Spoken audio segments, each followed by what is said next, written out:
예수님께서 예루살렘을 왜 방문하셨는가 하는 의미를 말씀을 통해서 발견하고자 합니다. 성경에 보면 하나님께서 방문하실 때는 그 목적이 세 가지로 나타나 있습니다. 민수기 16장 29절 말씀에 보면 하나님의 백성들을 심판하실 때 하나님께서 그 백성들을 방문하셨습니다.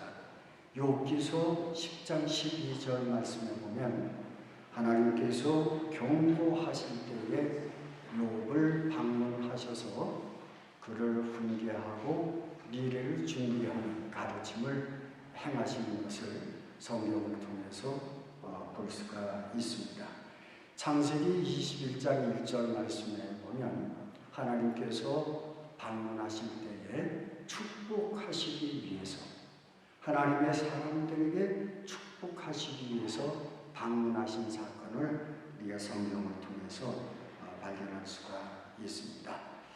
예수님이 예루살렘을 방문하실 때의 목적이 이와 동일합니다.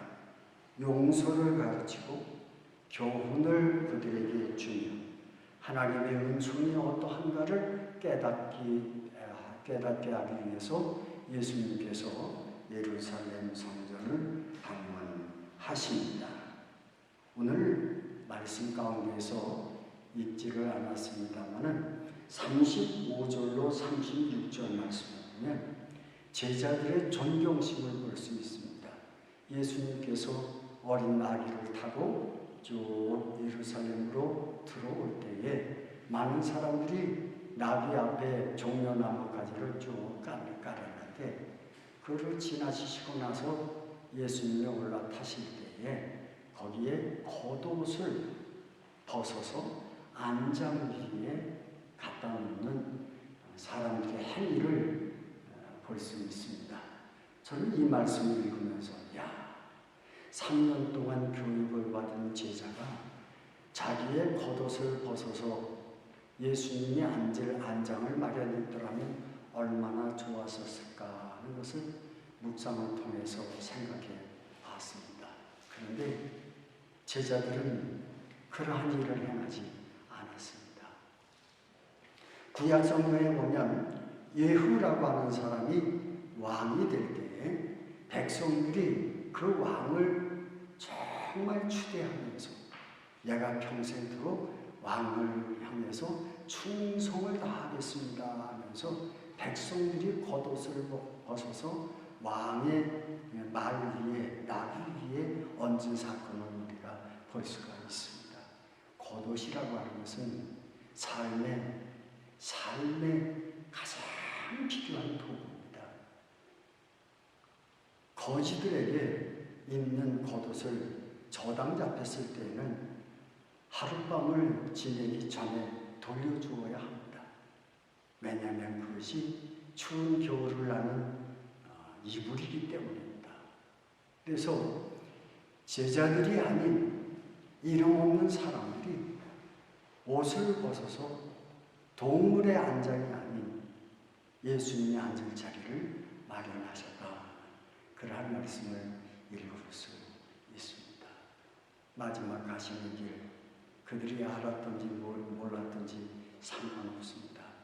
나는 이 겸손한 왕에게 평생토록 충성하고 헌신하겠다는 그러한 결심을 우리에게 보여주고 있습니다.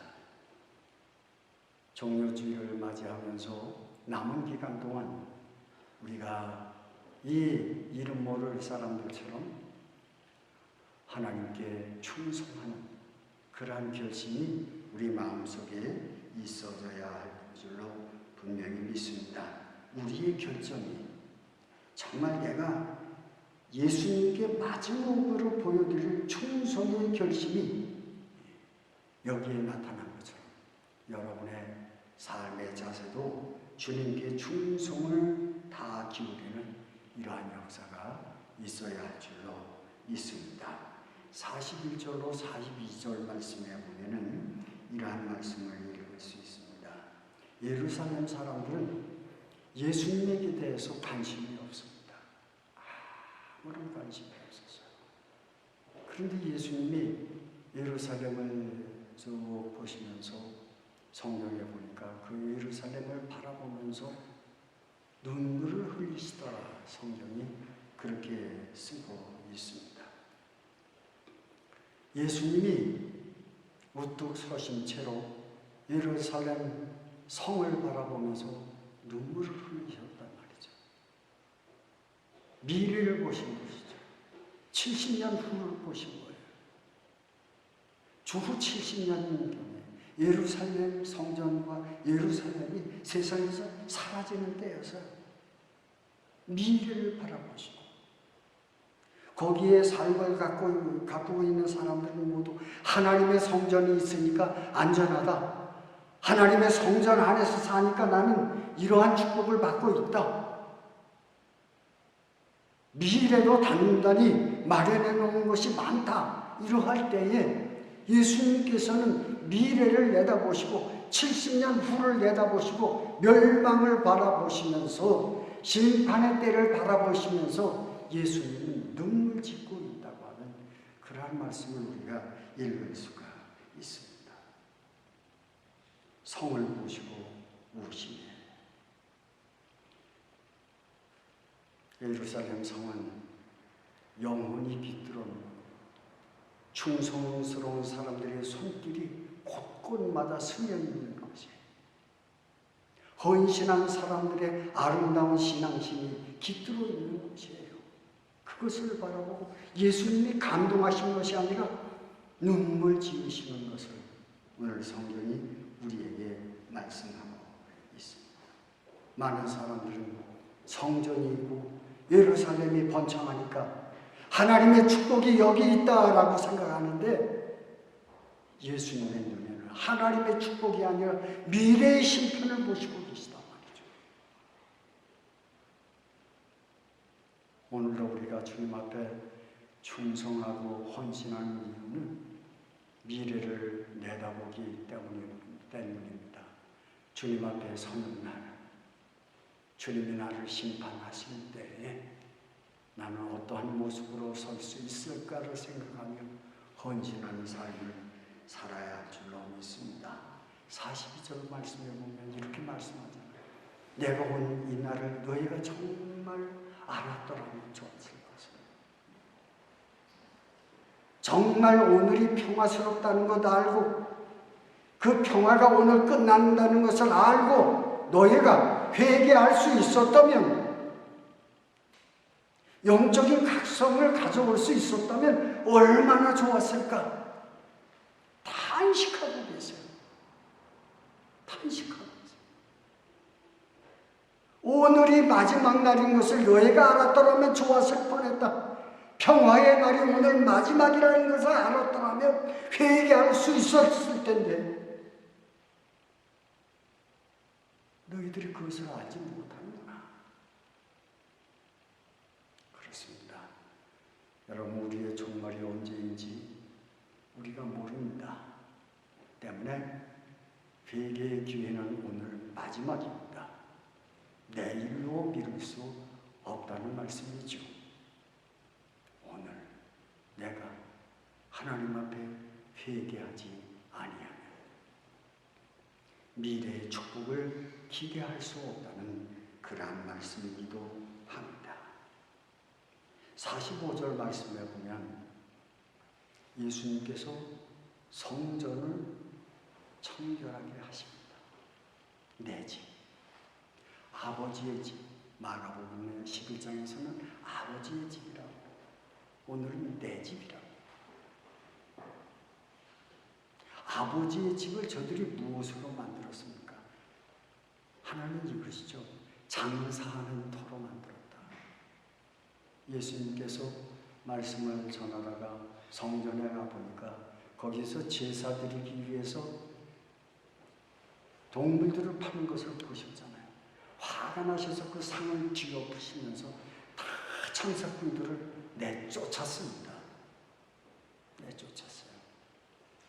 그리고 제사장, 교회를 목회하고 있는 제사장들은 거기에서 이익을 보기 위해서, 환전한 돈 몇 푼 얻기 위해서,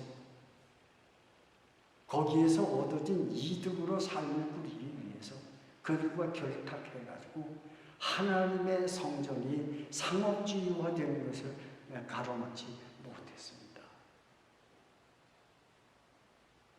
그러면서 또 한 가지, 장사하는 곳으로 만들어서 그때도 주님께서 야단을 치셨는데 그걸 잘라내지 못했어요.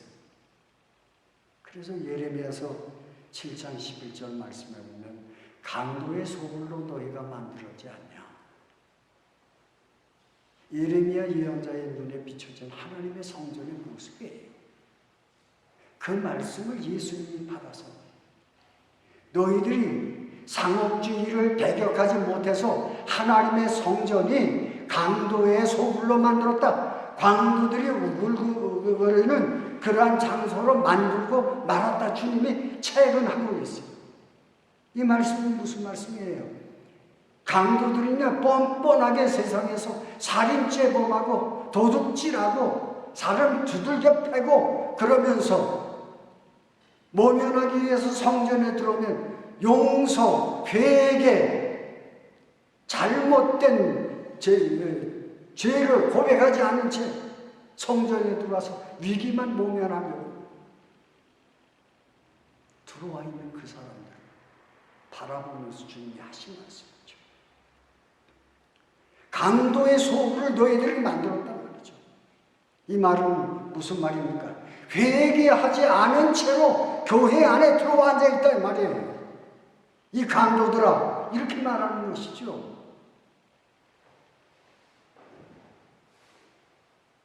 오늘날 교회가 왜 많은 문제들이 있습니까? 회개를 모른 채 들어와 앉아 있어요. 그러니까 교회가 문제가 많이 생기는 것이죠. 자기의 잘못은 전혀 모른 채 하면서 남의 잘못만 탓하는 것이죠. 강도의 소굴을 만들었단 말이죠. 여러분, 작은 죄를 용납하면 큰 죄가 들어와서 하나님의 교회를 파괴시킨다는 것을 오늘 말씀을 통해서 발견할 수가 있습니다. 이것을 지적하는 거예요. 강도의 소굴. 오늘날 주님이 오셔서 우리의 교회와 존재하는 교회들을 보실 때 그 모습이 어떠할까를 생각해 되는 말씀이 되겠습니다.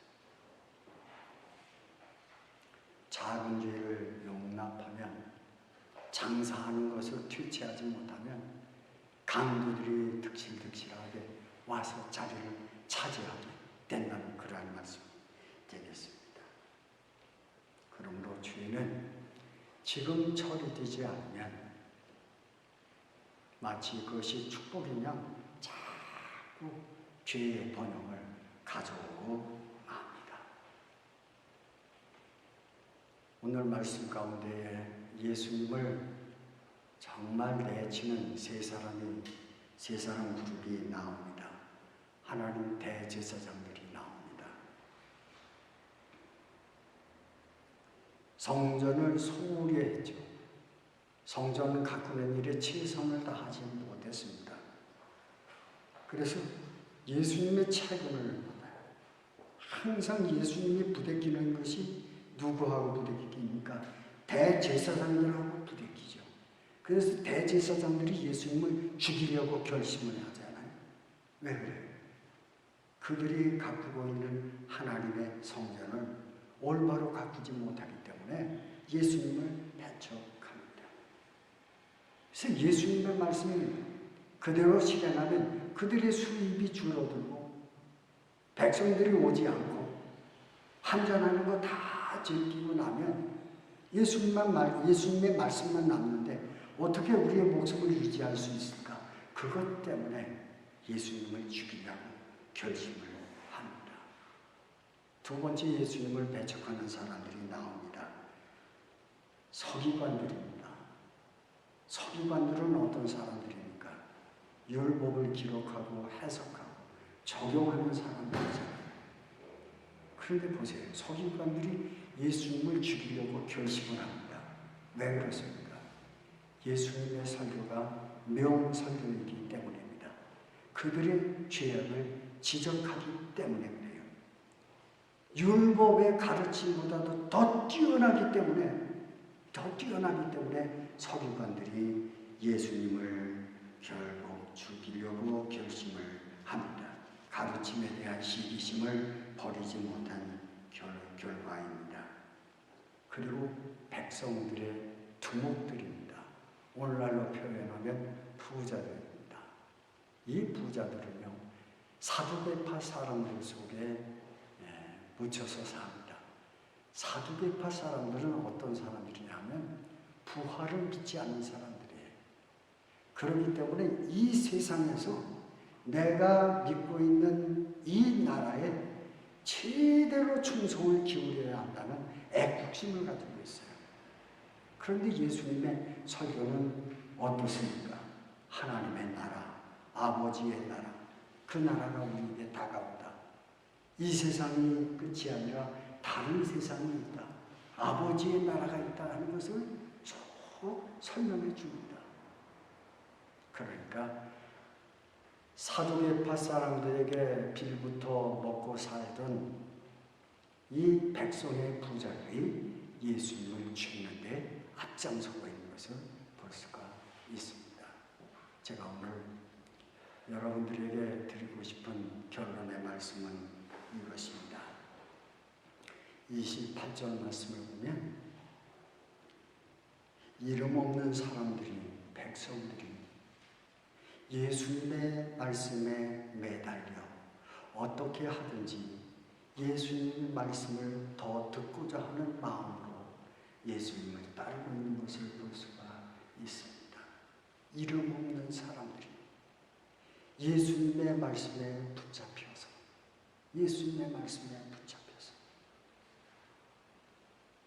귀를 기울여서 매달려서 어린 아이가 어머니의 가슴에 매달려 젖을 빨듯이 이름 없는 이 백성들이 예수님의 말씀에 매달려서 양식을 얻고자 애쓰고 있는 모습을 읽을 수가 있습니다. 여러분, 우리는 세상 끝날까지 예수님의 말씀에 매달려 사는 사람들이 되어야 할 줄로 믿습니다. 그럴 때 우리는 끝까지 예수님을 따라갈 수가 있습니다. 세상의 것들에 매달려서 사는 사람들이 아니라 남들이 알아주든 알아주지 않든 하나님의 말씀에 귀 기울이며 살아가는 하나님의 사람들이 되어지시기를 주님의 이름으로 축복합니다. 기도하시겠습니다. 하나님 아버지, 은혜 감사합니다. 우리의 영혼이 주님의 말씀에 매달려 주님의 말씀이 그리워서 오늘도 하나님의 성전에 나와서 예배 중에 말씀을 들었습니다. 주님 오시는 그날까지 하나님의 말씀에 매달려 귀 기울이며 삶을 가꾸는 저희들 되어지도록 주님 은총 베풀어 주옵소서. 주여, 세상의 것들에 연연해하지 말게 하시고 하늘의 것들을 소망하며 미래를 내다보시는 주님처럼 영적인 능력을 얻어서 미래를 바라보고 절망 속에서도 희망을 찾아내는 하나님의 사람들로 성장해 가도록 주께서 축복하여 주시옵소서. 예수님의 이름으로 간절히 기도하옵나이다. 아멘.